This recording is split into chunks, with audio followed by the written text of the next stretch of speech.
मुंबईच्या गिरण गावातील 195 बीडीडी चाळींच्या पुनर्विकासाच्या प्रकल्पाचं मुख्यमंत्र्यांच्या हस्ते भूमिपूजन होत आहे।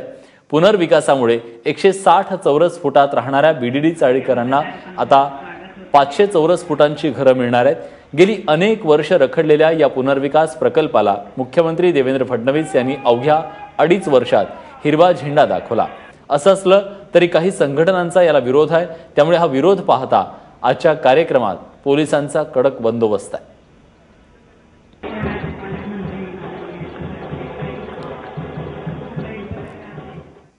मुंबईतल्या या ऐतिहासिक बीडीडी चाळीचं वैशिष्ट्य काय आहे आपण जाणून घेऊया। या जमिनींचे मूळ मालक हे बीडीडी म्हणजे बॉम्बे डेव्हलपमेंट डिपार्टमेंट होते। 1923 पासून गिरण्यांमधील कामगार श्रमिकांना खोल्या भाड्याने दिल्या गेल्या। किमान 3 आणि कमाल 8 रुपये इतकं नाममात्र भाडं यासाठी आकारलं जात होतं।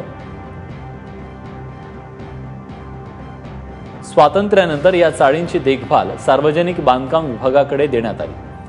4 मजली चाळीत प्रत्येक मजल्यावर 20 खोल्या अशा 80 खोल्या आहेत।